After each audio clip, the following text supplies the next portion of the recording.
you for that generous introduction, President Chris. It's wonderful to be here. I suspect you must be book people. You have that je ne sais quoi about you. And you're not sunbathing, so it's a delight for me to be in this wonderful library, surrounded by fellow book lovers. I'm grateful to be invited, and I'm actually grateful that you did not ask me to talk about the death of the book. I've been invited to so many conferences on the death of the book that I'm convinced the book must be very much alive. And in fact, it reminds me of one of my favorite graffiti in the Princeton University Library's men's room. Probably most of you haven't seen it yourselves, but I can report on it. It goes as follows: "God is dead," signed Nietzsche. And then underneath, "Nietzsche is dead," signed God. The book is not dead.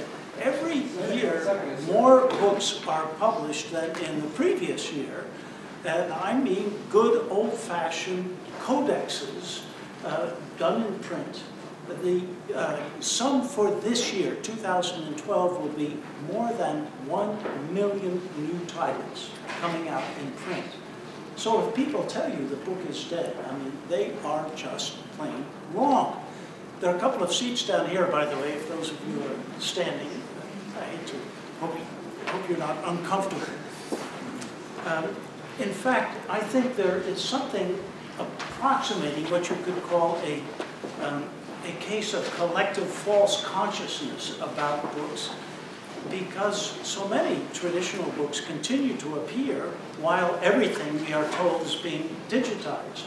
People imagine that the analog and the digital occupy opposite and inimical positions on some kind of technical spectrum. I think that's just plain wrong. It seems to me they are complementary, and that we're going through a transitional period toward a future that will be 10, 20, 50 years from now, overwhelmingly digital, okay. But meanwhile, the printed book is holding up very, very well. And in fact, one of the things we've learned in this new discipline we call book history of books, is that one medium does not displace another. And you know it yourselves because we've all lived through it. I mean, the radio did not kill the newspaper, and TV didn't kill the radio, the internet didn't kill TV. We've only recently learned that manuscript publishing actually increased after Gutenberg invented or reinvented printing with movable type. And it went very strong throughout not just the 15th and the 16th century, but right through the 17th century and into the 18th century. Publishers were hiring scribes to copy out books in huge numbers. And it was actually cheaper to hire scribes for an edition of less than 100 copies than it would have been to get compositors to set the type and pressmen to pull the bar of the press. So I say that all by way of preface to an apology for something that really will be not exactly futuristic because it's just around the corner, but a spectacular library composed of digitized books. It doesn't mean that this will be done at the expense of the printed book. And I'd like to begin by quoting Thomas Jefferson. Now, even the devil can quote Thomas Jefferson. But still, I'm going to do so, and I would like to quote one of his most famous remarks. It appears in a letter that he wrote to Isaac McPherson in 1813, in which he developed a famous metaphor about a taper or a candle as a way to spread light. Quote, "If nature has made any one thing less susceptible than all others of exclusive property, it is the action of the thinking power called an idea, which an individual may exclusively possess as long as he keeps it to himself. But the moment it is divulged, it forces itself into the possession of everyone, and the receiver cannot dispossess himself of it. Its peculiar character, too, is that no one possesses the less because every other person possesses the whole of it. He who receives an idea from me receives instruction himself without lessening mine, as he who lights his taper at mine receives light without darkening me, end quote. Now, that sounds very elevating and highly principled, and it is. I find it downright inspiring. But you might say, well, this sounds suspiciously idealistic, and what could it possibly have to do with the 21st century? Well, I think actually it has a lot to do with the 21st century, because the internet has made it possible to spread ideas in this fashion so that each person gains while the spreader doesn't lose them. And it's not simply a matter of utopian fantasy, so please don't think of me as some academic who's spinning Jeffersonian notions without having his feet on the ground. I hope my feet are well grounded. But what I want to do is to argue for feasibility. I've been meeting with your feasibility committee, and I'm all for feasibility. And in fact, what I'd like to do is to develop an argument that has to do with another American tradition that accompanied the Jeffersonian one, the can-do, pragmatic tradition of simply getting things done.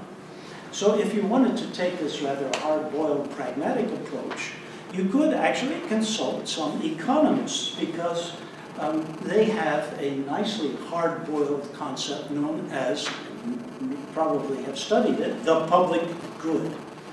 Public goods, such as clean air, hygienic conditions, efficient roads, adequate schooling, benefit the entire citizenry.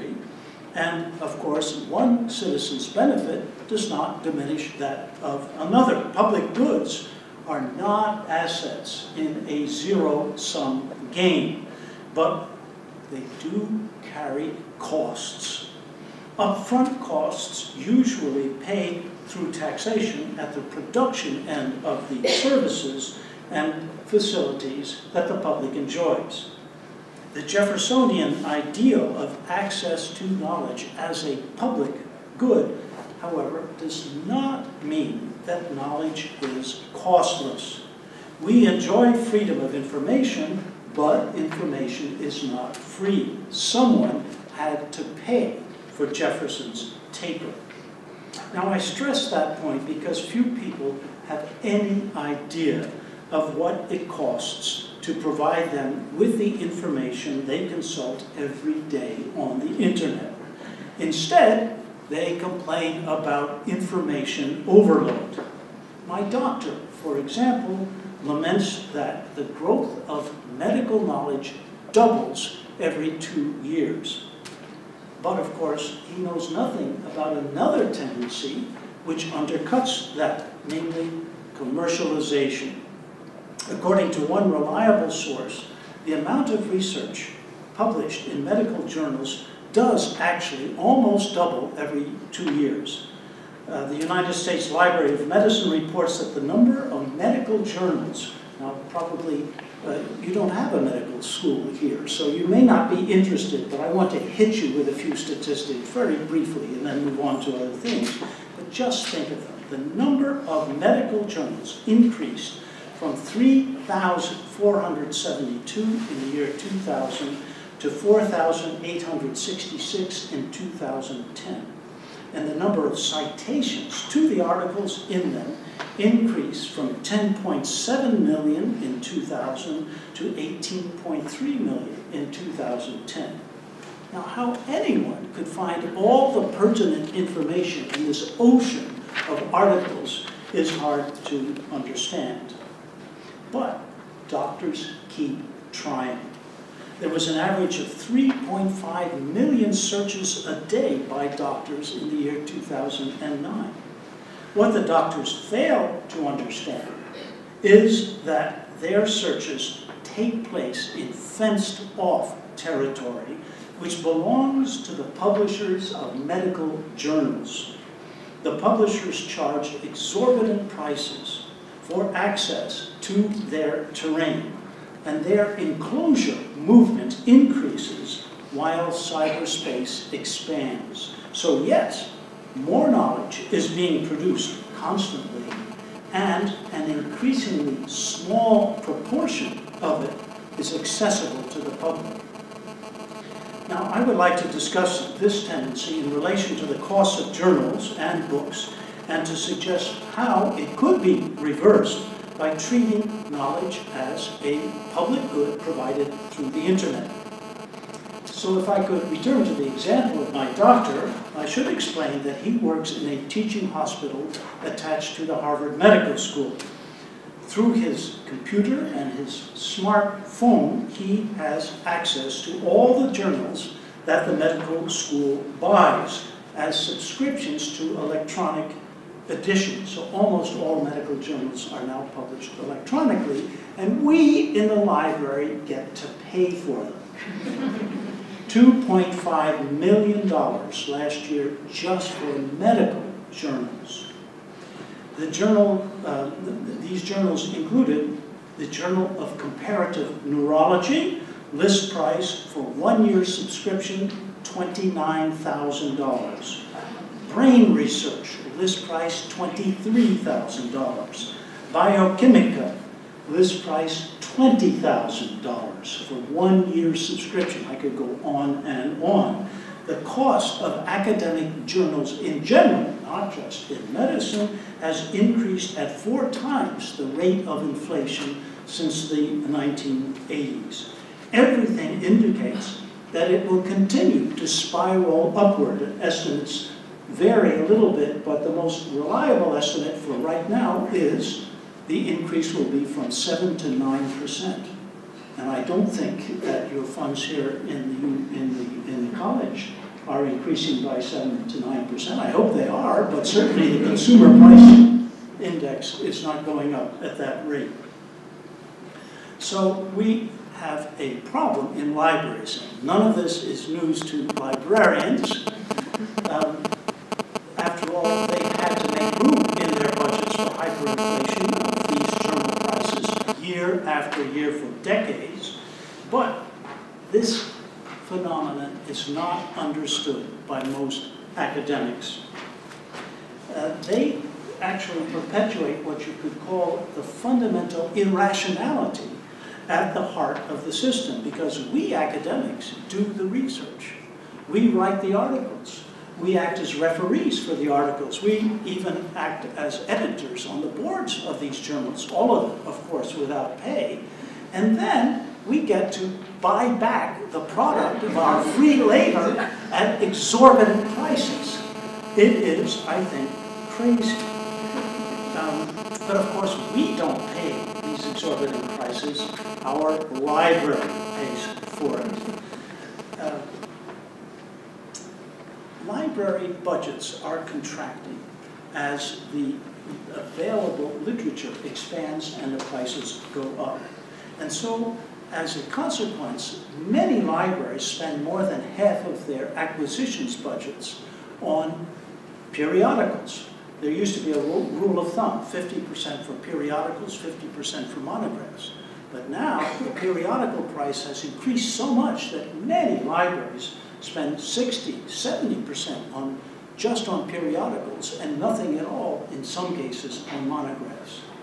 Well, you can see that we're in a vicious circle, because if libraries buy fewer monographs, university presses can't afford to produce them. And indeed, if university presses don't produce them, what's going to happen to the young PhDs who must publish or perish?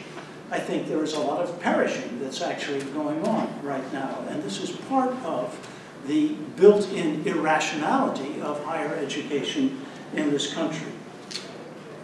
Well, I could go on and on about this vicious circle and its consequences, but it's true that there are replies to this kind of Jeremiah, if you like.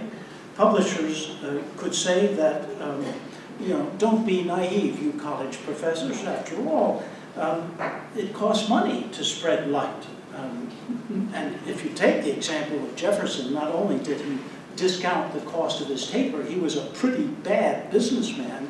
As you probably know, Monticello was going bankrupt, and the country had to collect a kind of subscription to avoid bankruptcy for the author of the Declaration of Independence.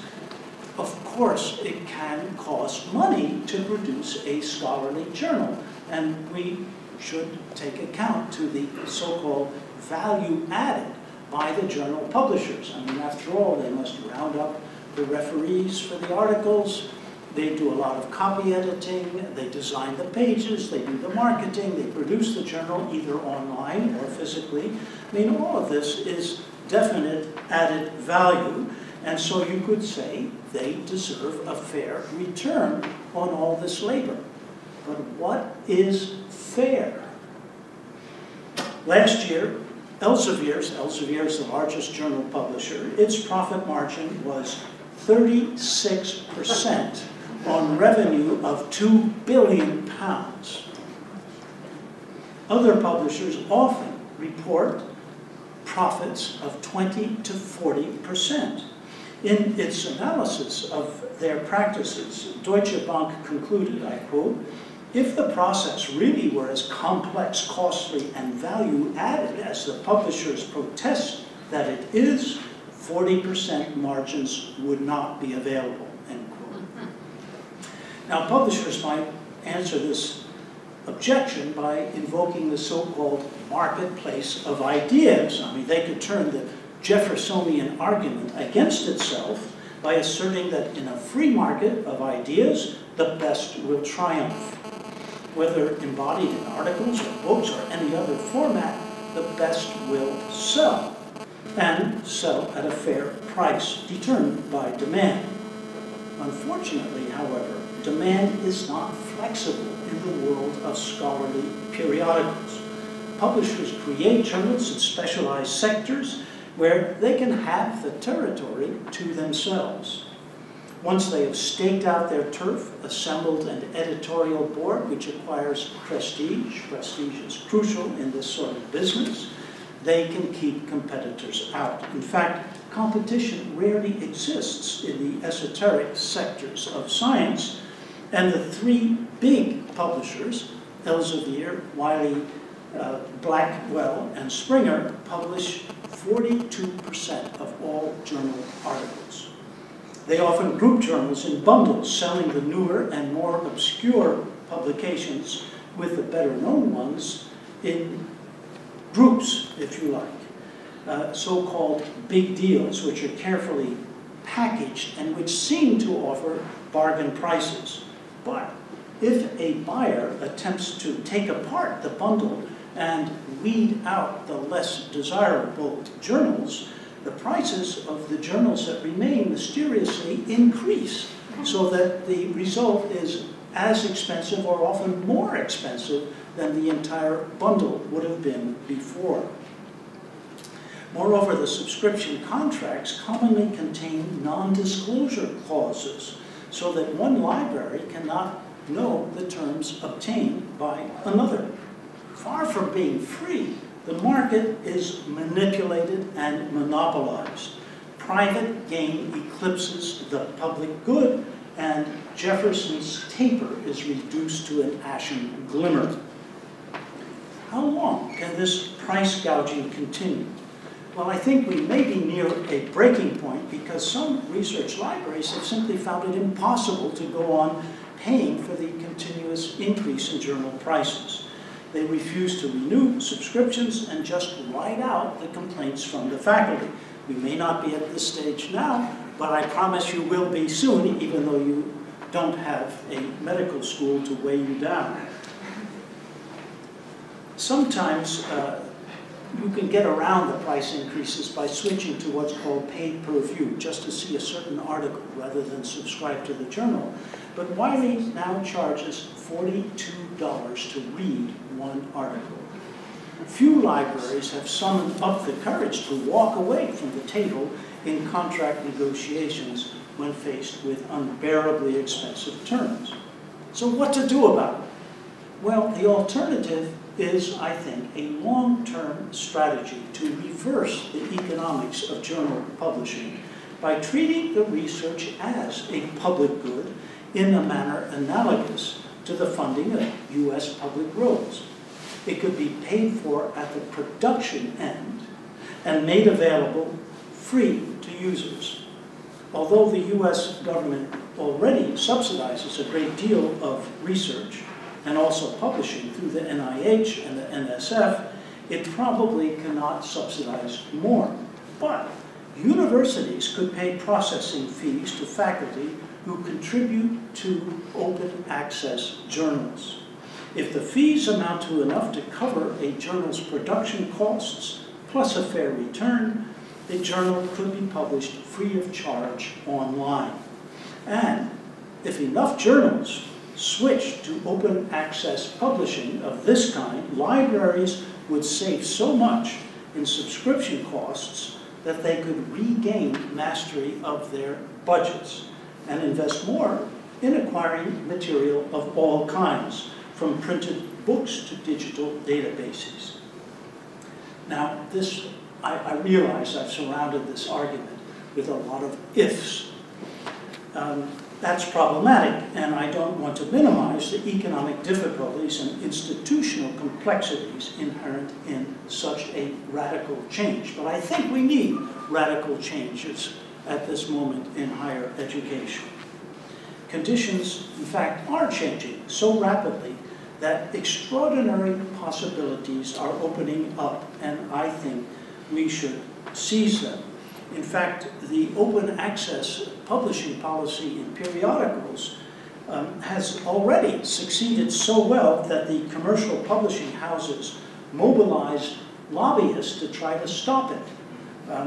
In last December, as some of you may know, a bill was begun in the House of Representatives called the Research Works Act that would take back a mandate that the NIH managed to get through Congress that would, the mandate required that any research that was funded by the NIH should be made available to the public. In other words, public funds that go into the research should be, should justify making that research available to the public. Quite a reasonable thing, but not to some of the members of Congress who wanted to abolish this. There was such a reaction on the part of a lot of academics that the bill, I'm happy to say, was killed, but we have another bill pending called FERPA, which would make all federally funded research available for free. And I suggest you write to your congressman or woman. It's something that matters a great deal. Well, I'm not going to get into current politics, but you see the point that I'm making, that in this new digital world, we've got commercial forces that are simply fencing off parts of it and exploiting that for profit. And of course, this new world is increasingly complex. New knowledge is born digital, transmitted digitally, and stored in digital repositories. And clear distinctions no longer exist between texts and data, articles and books, searching and researching, posting and publishing, authorship and readership, writing and mixing and mashing. These all used to seem clearly separated, but they no longer are. The blurring of boundaries and the untethering of knowledge may make us uncomfortable, but they belong to the transformation of the landscape of information that will create new room for the public good. To illustrate this point, I'd like to devote the rest of my time to a discussion of one of these possibilities, the attempt, and it's more than an attempt to build a digital library that will make the cultural heritage of the United States available, free of charge, to all Americans and, in fact, to everyone in the world. Now, fantasies about a mega, meta, macro library go back to the ancients. The possibility of actually constructing one, however, is recent. It dates from the creation of the internet, 1974, and the web, 1991. Google demonstrated that the new technology could be harnessed to create a new kind of library, one that, in principle, could contain all the books in existence. But Google Book Search is, I think, a story of a good idea gone bad. As first conceived, it promised to do what Google did best, that is, searching for pertinent information. Google would digitize millions of books provided for free from research libraries. Now, I say for free. At Harvard, we made available to Google 850,000 books in the public domain for Google to digitize, but it cost us $1.9 million just in transactional costs. So this free service wasn't exactly free, but still, we thought this was a service to the public, and we did it gladly, even though it hurt in our pocket. Well, the idea was that users would be able to locate material in these digitized books by entering keywords and examining short snippets called up from Google's gigantic database.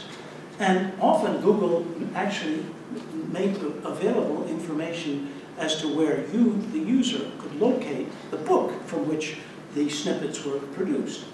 It was a terrific idea. I think it was a wonderful service, and it was amazing. You know, the great engineers with a lot of money behind them, and not just money, but chutzpah, were going to create a fabulous, well, not a library, a search service. However, Google came first to Harvard, and then Michigan, and Stanford, and the University of California. At Harvard, we said we will only let you digitize books in the public domain, but the other three libraries permitted Google to digitize books covered by copyright. And therefore, instantly, Google was sued by the Authors Guild and the Association of American Publishers for breach of copyright. Well, what happens when a suit like that occurs? They go into negotiations, and they huddled secretly for nearly 3 years trying to work out something known as the settlement.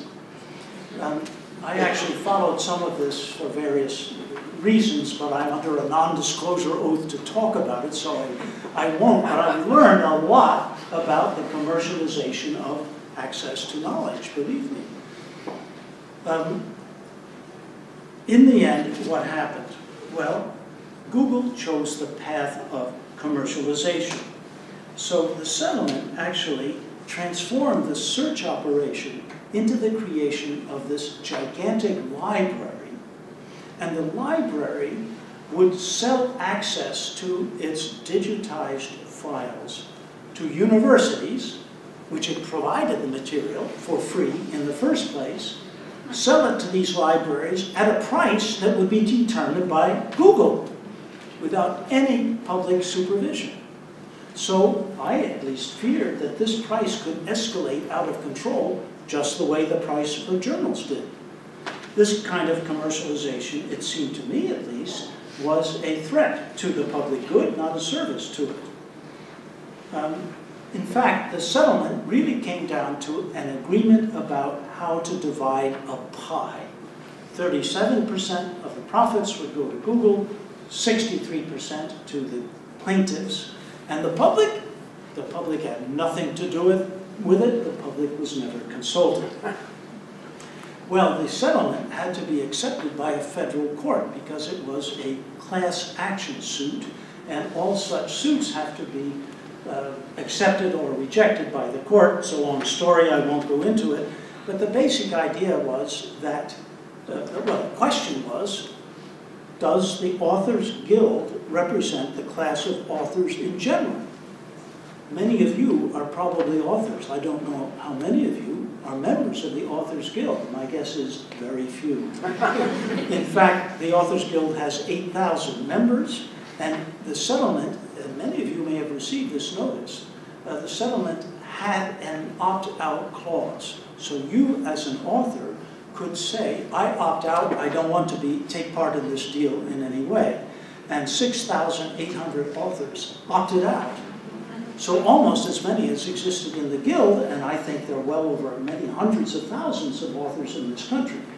The federal court for the Southern District of New York looked at these figures and said, this class action won't hold up. The Authors Guild does not represent fairly a class of authors at all. And in fact, there were lots of other objections, because as this suit began working its way through the press and the settlement became known, it became apparent to many of us that on the outcome of this suit hung the future of books in the digital era. I mean, this was big stuff. And so this court was about to decide what this future landscape was going to be, at least in very great part. So many of us began sending curia briefs, friends of the court briefs, to the judge in charge of this district court. The Federal Republic of Germany sent one, the French Republic sent another, the Department of Justice sent two. I've read through all of these, or a great many of them. There were more than 400. And they said, this is the threat of a gigantic monopoly of access to knowledge. It actually is an infringement of the Sherman Antitrust Act, never mind the class action problems of it. So the judge just said no. He refused to accept the settlement, and I think that meant that Google book search, as it's called, is dead. Now, we could go into the details, but you're probably not all that interested. Actually, well, the judge himself is interesting. He was born in China. He came to this country at age 5. His mother worked scrubbing floors. His father in a Chinese restaurant in the Hell's Kitchen section of New York.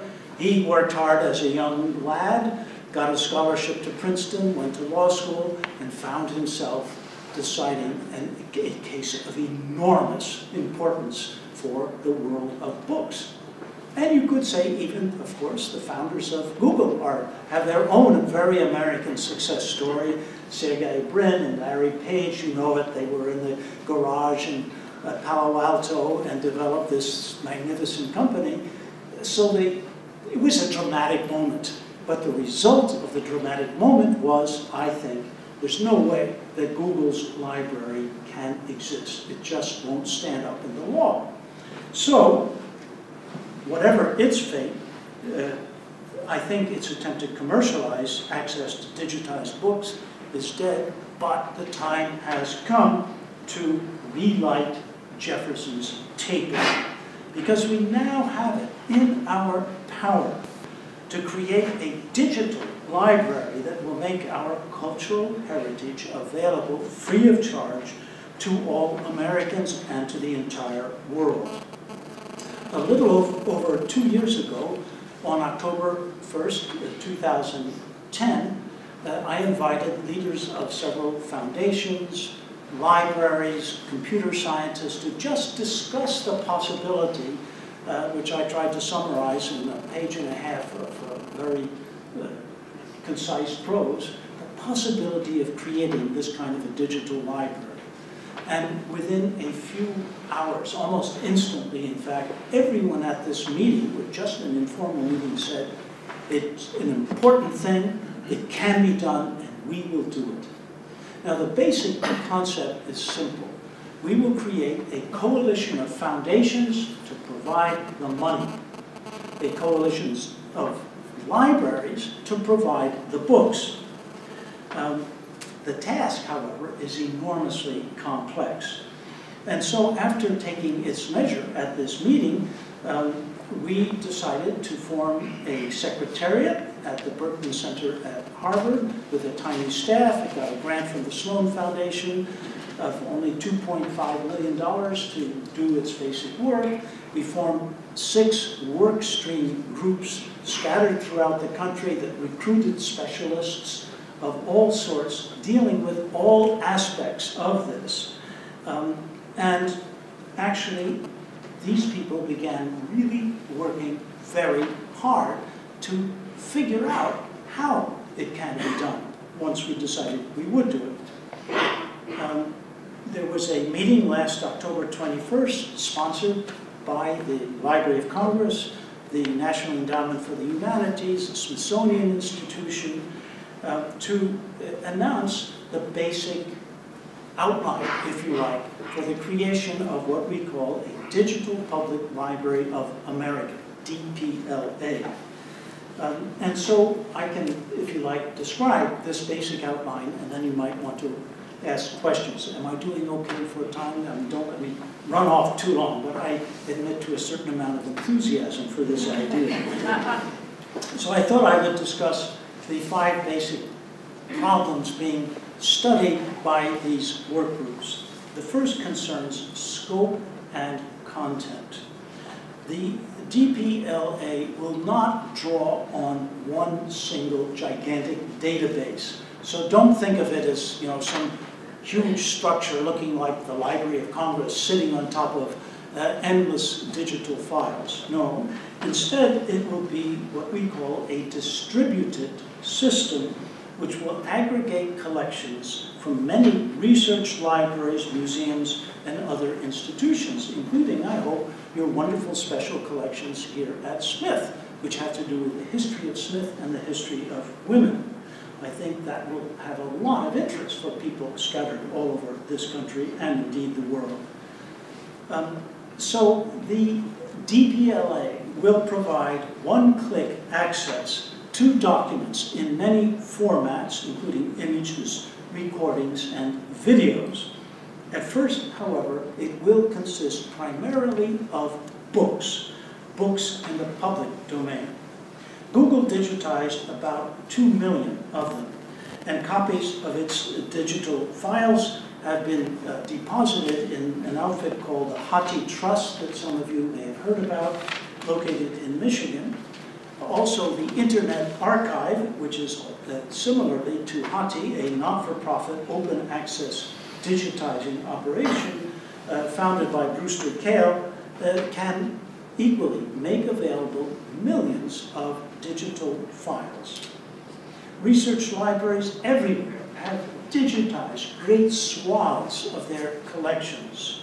At Harvard, for example, we have something we call the Open Collections Program, in which we take a theme such as women at work, or immigration, or scientific voyages of discovery, and we digitize all of the materials scattered through our 73 libraries, put them in a depository that we've set up, a digital repository, and make them available free of charge to everyone in the world. We've digitized 2.3 million pages already just in this particular project. Our Yenqing Library of Chinese Works is the greatest library of Chinese works outside of China, except for the Library of Congress. And the People's Republic of China has signed an agreement with us to digitize 51,500 rare Chinese books. All of that can go into the DPLA too. Government archives are particularly rich, and so are the archives of newspapers. There's been a project for each of the 50 states to digitize all of the newspapers in all of the collections within that state. And then these 50 aggregated collections have been themselves aggregated at the Library of Congress, which will make this available in the DPLA. So I'm trying to give you some idea of what could go into this gigantic digital library, but I think even when it opens, initially, it will be simply spectacular. Unfortunately, though, copyright laws prevent the public domain works, because that's all we can make available right away, from extending beyond the year 1923. That is, most of the 20th century is not available. Why? Because of copyright. And therefore, most 20th century books will remain out of bounds for the DPLA unless some legal way can be found around the laws of copyright. But even assuming that the copyright barrier could be adjusted, where should the boundary of the contents of this library be drawn? If, in other words, we could somehow negotiate the problem of copyright, should we include everything right up to the present in the DPLA, which would make it, if you like, a kind of public library for the entire country? Well, myself, and I'm just speaking for myself, I think that would be a bad idea because it could undermine public libraries that already exist. Why? Because local authorities could cut the funding for their libraries on the grounds, the erroneous grounds, that the DPLA would provide their basic material. So I think the DPLA's mission should be defined in a manner that would make its services clearly distinct from those of public libraries. It should leave them to supply their users with current material, whether best-selling novels or magazines or DVDs and videos, and it should supplement that function by providing free access to the vast corpus of works that constitute our cultural heritage. Where then would its collections stop? Well, as you know, most books go out of print very quickly. What is the shelf life of a book? Well, for most books don't even make it into bookstores, and bookstores are very threatened by this new world that is coming into existence. So I would argue that books go out of print within a matter of weeks, months, maybe a year, maybe 2 years. Now, the very concept of being out of print is itself archaic because, of course, publishers keep electronic backlists now, and they can print on demand virtually any work. So the phrase one should use is the phrase used by Google, commercially available books. But the point is, books cease to sell very fast, with only a few exceptions. And so I think that you could make available the vast mass of these books that have ceased to sell to the general reading public without infringing anyone's interests. You have to find a way to do it legally, but I'm arguing that there should be a moving wall whereby the DPLA would make available only books published up to 5 years ago or 10 years ago, and therefore it would stay out of the commercial circuit today. Second point concerns costs. Now, the DPLA, as I said, will be a distributed system which will aggregate collections that already exist in dozens of research libraries and then add to them with new digitizing of its own. When it opens, it probably, therefore, will contain only a basic stock of public domain works and special collections furnished by research libraries. From that point onward, it will grow as fast as the funding permits. But its initial expenses will be devoted for the most part to the creation of its technical architecture. It will be designed in a way that will make it interoperable with major digital libraries in other countries. And in fact, it's already reached an agreement with Europeana. I don't know if you know Europeana, but that's a pan-European digital library that aggregates collections from 27 European countries. I mean, it's not yet gone online, it's about to, but it's a major, very ambitious attempt to bring together all the digital resources in Europe. We've sent 3 delegations to Europeana. We're working very closely with them, and we are designing our architecture to make it compatible with Europeana's. So you might ask, what is Europeana's budget? 5 million euros a year. Not a lot of money, actually. It's true that Europeana does not itself digitize. It doesn't go into collection development and preservation, and we will go into all of these things, but it suggests roughly the bare minimum of what it will cost to get the DPLA up and running. Now, what would it cost, actually, if the DPLA led a major effort to digitize books that are covered by copyright but that are not commercially available, assuming there were no legal impediments? Brewster Kahle, who has digitized several million works for his Internet archives, says he can digitize a book for 10 cents a page, or $30 for an ordinary book of about 300 pages. And he estimates, and he's a real crack computer scientist who spent years doing this, that he could digitize the entire contents of a great library, one with, say, 10 million volumes, somewhere between Yale's library and Princeton's library in size, for $300 million. Other experts find those costs too low.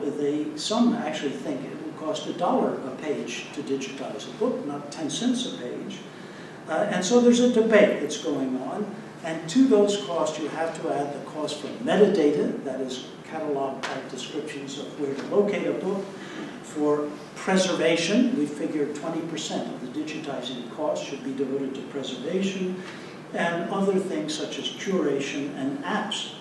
But the costs of digitization and preservation are decreasing, and the technology is improving every year.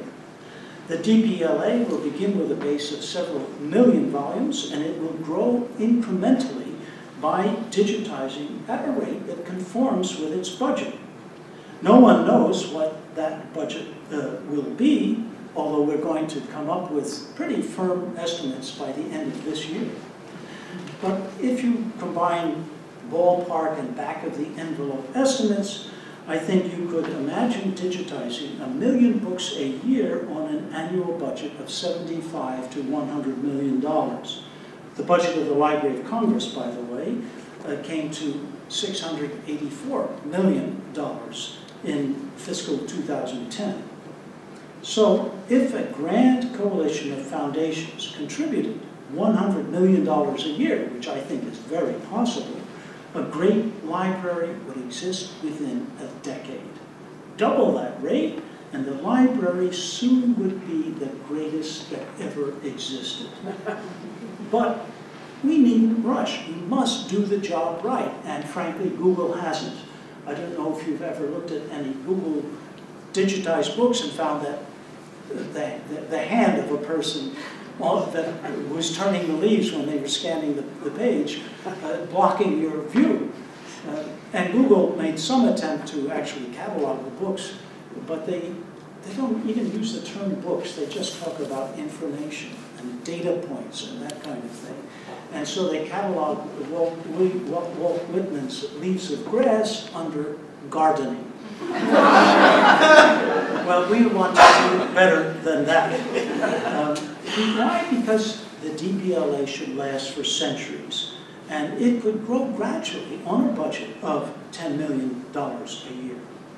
The third point has to do with legal issues. I don't know how many of you are pre-law, but this has become a great area in the study of the law. Copyright law for the internet. It's fascinating. How far can we go in making accessible books that are out of print but covered by copyright? That depends, of course, on the interpretation of copyright laws, because the DPLA will respect copyright, no question about that. Now, the history of copyright in this country goes back to Article 1, Section 8, Clause 8 of the Constitution, which sets two objectives, I quote, to promote the progress of science and useful arts by securing for limited times to authors and inventors the exclusive right to their respective writings and discoveries, end quote. Very interesting phrasing. The first copyright law, passed in 1790, struck a balance between those two objectives by giving authors an exclusive right to the sale of their work for 14 years, renewable once. At that time, Jefferson's taper was burning bright, and actually American statesmen took heed of the British precedent. Parliament had adopted the 14 to 28-year limit in the original copyright law, the Statute of Anne of 1710. Claims for perpetual copyright also existed in that time, and there's a fascinating series of law cases that go right through the 18th century in England up to 1774 in a famous case called Donaldson versus Beckett, in which finally the issue of perpetual copyright was decided. What was the decision? 14 years renewable once. So that's where we Americans got our motto. Now, not too long ago, in 1998, when there was a discussion of a new Copyright Extension Act, Jack Valenti, who was the lobbyist for Hollywood, was asked, Mr. Valenti, do you believe in perpetual copyright? He said, no, I think copyright should last forever minus one day. That gives you an idea of what we're up against. And since then, Jefferson's taper has nearly died out. The current limit of copyright, which is the author's life plus 70 years or 95 years in the case of corporate creations like Mickey Mouse. This was called the Mickey Mouse Copyright Act in 1998. The balance through this cumulative extension of copyright has been tipped, I think, critically in favor of private interests at the cost of the public good. So every book published after 1963 is now covered by copyright, whether or not its copyright has been renewed, owing to congressional acts of 1976, 92, and 98. And the status of many books published between 1923 and 1964, particularly ambiguous period, is not determined because at that time, copyrights had to be renewed, and the record of the renewals does not leave a clear trail leading back to the copyright holders today, if any have survived, hence the so-called problem of orphans. Now, further legislation could solve that problem, but lobbyists have had such a heavy hand in two attempts to write orphan book legislation in 2006 and in 2008 that many of us think we're better off that neither bill made it through Congress. I mean, lobbying in Congress is really not actually designed for the public good. Now, maybe short of lobbying, we could make use of this of fair use. As you probably know, you're using fair use all the time today because, as I know in many of your courses, you read digitized versions of books on websites attached to courses, and that is, I think, a very legitimate fair use that does not infringe copyright. But you do that because of Section 107 and 108 of the 1976 Copyright Act. And there have been scholars who have been banging their heads against these legalities for a long time. In fact, there's a Section 108 copyright study group which worked on it for 2 years and came up with some very good recommendations which have just sat unused. Actually, there's a new head of the Copyright Office, Maria Palente, who I think is a wonderful person, and we may get some help from the Copyright Office and fair use. But should the DPLA rely on a fair use defense if it's going to digitize books that are covered by copyright but are out of print? It could be sued, of course, for infringement of copyright, and the penalties start at $100,000 per title. So I would not recommend that the DPLA take such a risk. Orphan book legislation might provide immunity from litigation and set up an escrow fund, but, you know, it's pretty problematic territory. So if congressional action really is hopeless, there is, I think, I'll just mention it briefly and then I'll stop, one other possibility, and that is an agreement between authors and publishers whose copyrighted books have gone out of print. Now, Google actually attempted to do that in its settlement because it included an opt-out default. So all authors, as I mentioned, were deemed to have accepted the terms of the settlement unless they notified Google to the contrary. This aspect of the case especially troubled Judge Denny Chin because it did seem to give Google a monopolistic control over the entire corpus of orphan books.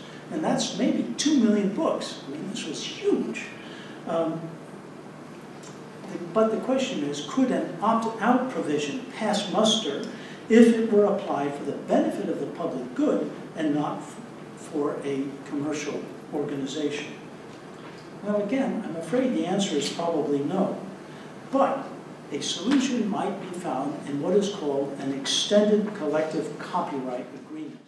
I think we could mobilize authors in this country to voluntarily give up income from these books that aren't selling anyhow, or possibly to get some little dribble of income from it, as in the Copyright Appearance Act.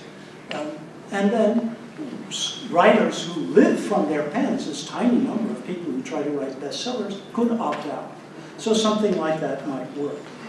The technical architecture of the DPLA, I won't go into that in detail, but last June, the steering committee of the DPLA invited techies all over the world to come up with ideas for how we could actually design this system. And more than 60 people applied instantly. They were given 3 months to just, for no, they weren't paid anything, to come up with blueprints or tools or various applications that might work for this new system. There were 40 people who did so by the deadline of September 1st. We had a blue ribbon committee that looked through them. It selected the 6 best proposals. They are now being amalgamated by yet another committee. In only a month, we will have a preliminary prototype of the technological structure of this library. And that prototype will be examined for another year so that it will be perfected and it will work. So we're combing through the best ideas and suggestions of people scattered over an enormous area. And soon we will have this new library up and running. What is soon? April 2013. In a little more than a year, the DPLA will be providing this material free of charge to the whole world. Governance is my last subject, and I won't take long. I'm getting near the end of my allotted time, I think. But also, we haven't really made final decisions about governance, and you can imagine the questions. Where should the DPLA be located if it will have headquarters? Who should lead it? To whom should it be responsible? How will it formulate policy and administer its services? The present Secretariat, under the able leadership of John Palfrey at the Berkman Center at Harvard, will continue to direct affairs during the final months of the embryonic DPLA's existence, but by April 2013, it will have to set up headquarters, and they won't be near Harvard. I love Harvard, but you know, Harvard's a great target for anyone who wants to use the biggest cuss word you can, elitism. The DPLA is not being designed for an elite of college professors. Quite the contrary. It sees as its potential public independent researchers, ordinary readers, the public that goes to public libraries, K through 12 schools, community colleges, old age retirement homes and nursing homes, and especially, I would say, the community colleges. you know, a community college in North Dakota or Alabama, they don't have decent libraries. The DPLA will provide a library that I think someday will be as great or greater than the Library of Congress for these tiny community colleges, free of charge. So I think the educational potential for the DPLA is simply enormous. How will it, what kind of organization will it be? Well, we don't know. Maybe a 501c3 type of organization. Most of us think right now that it should not be part of the federal government, so as to remain clear of any kind of political pressure. So it could resemble the National Academy of Sciences or maybe the BBC. In fact, however, it won't resemble anything because nothing like it has ever existed. A library without walls that will extend everywhere and contain nearly everything available in the walled-in repositories of human culture. E pluribus unum, Jefferson would have loved it.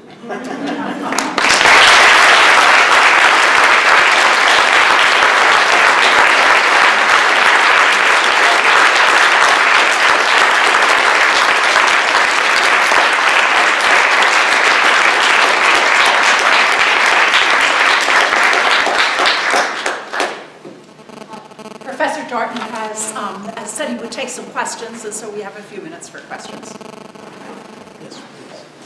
Oh, well, thank you very, very much for a wonderful talk and an incredibly ambitious and imaginative, inspired reading of a truly public library. But I have a question. I mean, there are really several questions. Your vision dispenses with the walls of the readership. And you say it's anti-elitist in that it makes reading available to everyone. But so far, you're focusing on the books that have been published under a walled, what was your expression? Walled-in? Walled-in culture, domain of culture. Okay, so the question is what determines the boundaries of that culture, and what happens when the production of materials also ceases to be walled in? So what happens when what is on the internet is no longer has no longer been vetted by the constraints of commerce or the constraints of whatever, and it is open to not just public sourcing, but public production. And we're beginning to see this. If you search on Google for information, you're not confined to a vetted domain, what we call the walled-in domain of vetted knowledge. It's up for grabs, so everybody can have something to say. Well, I agree that there is a great deal of information being available free of charge and not walled in. Right. However, what we know is the internet is apparently small compared with the so-called dark internet, which is information that is not available freely to the public. A lot of it has to do with the world of defense and war, but a lot of it is just commercial. So that gigantic corporations have their own repositories of information, which they wall in. But I'm especially talking really about the world of books. And it's clear that Google tried but failed to make these books available because it could not do so without infringing copyright. So I think that a public interest type of organization could succeed where Google failed. It won't be easy, but it can be done, and that's why I paused so long over the issues of law. Right. But, and maybe I didn't make this clear enough, we don't envisage something that has even a hint of noblesse oblige. It's true that we will take the great collections of the great, if you like, elite libraries and digitize them and make them available. but we also want to empower people at the grassroots, including in small towns with public libraries. One project we have, for example, is what we call a Scanabago. That is, we will put a scanner in a Winnebago-type vehicle and drive out to small libraries that have collections. And many of them, things that people donated to the library from their attics, grandmother's scrapbook and that kind of thing. A lot of this material is very interesting, and many small libraries have actually lovely, fascinating, tiny, special collections. So we want not merely to digitize this material and incorporate it in the DPLA, but to help the libraries develop it themselves, to provide links to it, to curate it, and then to feed it back into the national system. So in other words, the point is really to kind of energize book people in general at all levels, but especially at the level of small towns and neighborhoods and cities. Is Google mad at you? Well, I don't want to take myself too seriously. The question was, is Google mad at me? Not you personally, the DPLA. Well, at one point, people joked and said that Drew Faust, the president of Harvard, should hire some bodyguards. But I don't think I'm personally especially loved by Google. But I admire Google. I mean, I think Google is terrific in many ways.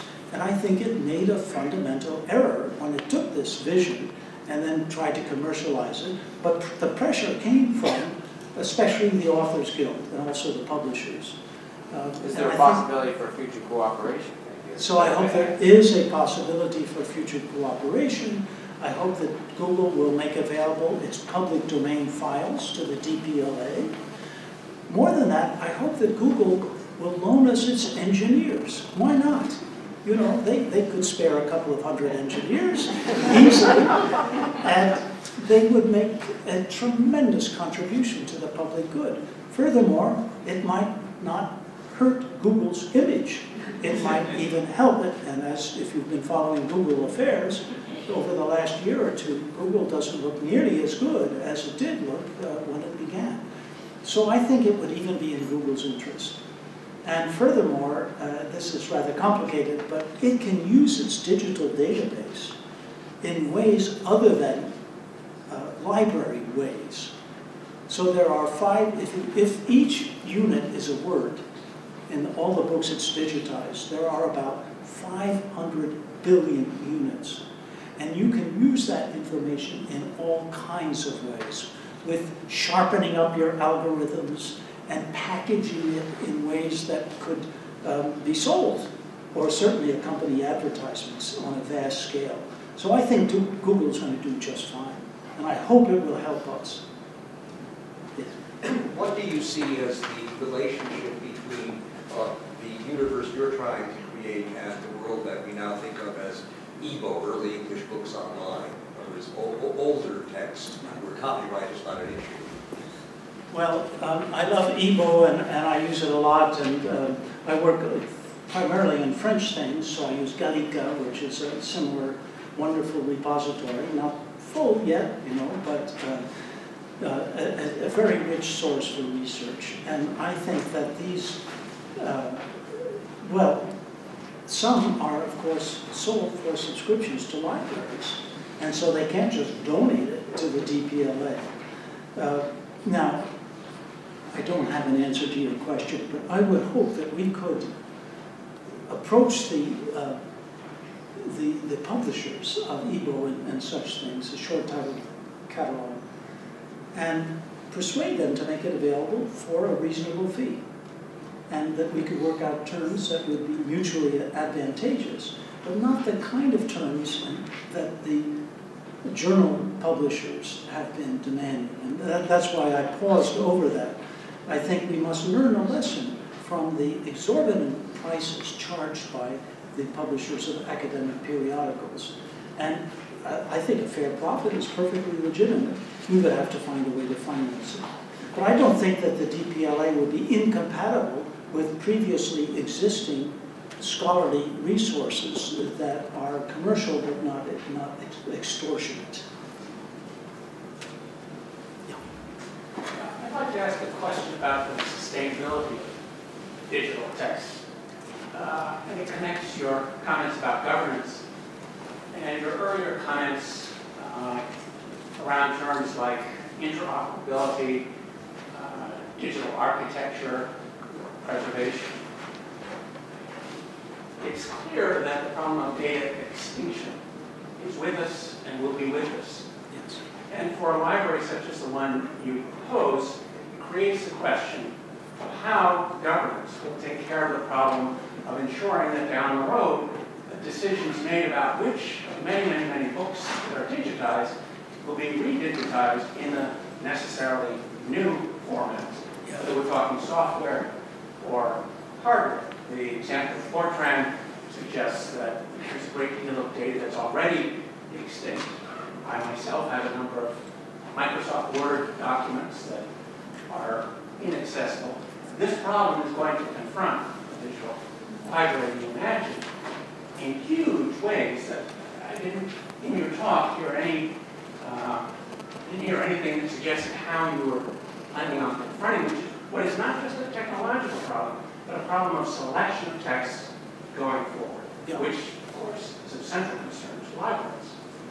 That's right, I completely agree. I did mention it, but in passing. So when we imagine, one of our work groups deals with finances, and our rule of thumb is that for any digitizing that we subsidize, 20% of the actual scanning and digitizing costs will go for preservation.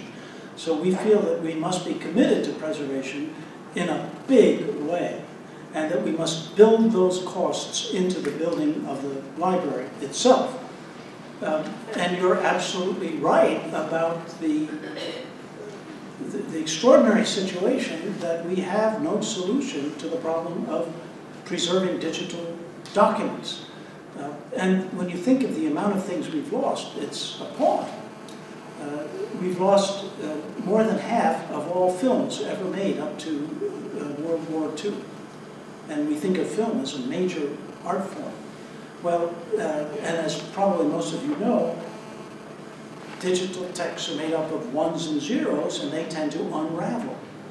So that at Harvard we have a gigantic digital repository service in which we have these files on disks rotating at huge speed with electronic eyes, investigating them for the slightest unraveling of the ones and the zeros. And as soon as that happens, and it does happen frequently, a substitute text is supplied, and then we migrate the text through different formats, and we keep them in 3 different places, and so on. And we do this on a very large scale. So it can be done. It's expensive, it's laborious, but it must be done because I think we have a responsibility to future generations. Now, the Hathi Trust is doing this quite successfully at this moment. So all of the digitized texts that Google produced have been deposited with this gigantic repository in Michigan, and they are there being preserved. That's the job of the Hathi Trust. It has now, when I last read, I think about 10 million volumes that it is preserving. So we will work with the Hathi Trust. We will also work with the Internet Archive, and probably we will develop our own repository for doing this as well, so that the work will be done in several different places in this country. But the entire contents of this, well, we can't create in the foreseeable future a system for preserving collections that have already been digitized in, let us say, Smith. I hope in the long run we can, and we must. But anything that we ourselves will digitize, we will make for its preservation. And I think, meanwhile, the preservation needs will be met as far as possible through repositories such as Harvard's, Hathi's, and Internet Archive. It's a very, very severe problem. And, you know, lots of people are working on it, but no one's found the answer yet. So thank you for your question. I really do appreciate the importance of that. Okay, we have time for one more question. I'm wondering, since the DPLA is interested in public domain materials, if you see it as having potential to, not exploit, to make use of web-published documents under Creative Commons, or if you see that as its own sort of discrete initiative of the campaign. I'm not quite sure that I quite understood the comment, the question. I mean, Creative Commons, I think, is a great thing. Are you saying, would we try to develop Creative Commons type licenses? No, I'm saying, are you planning on taking advantage of documents that have already been published under Creative Commons and making them available through the DPLA? I think the answer is yes, but, you know, we're just a bunch of people at Harvard who are trying to work out a policy. So it's not as if I have the authority to say we're going to do this. But of course we all know each other and we're all deeply committed to making accessible as much as we possibly can. And many people have helped design Creative Commons in the first place. So I think the answer is yes, but I don't want to overstep my authority. In fact, I don't have any authority. We're just getting ahead and trying to do it. Please thank Professor Darnton.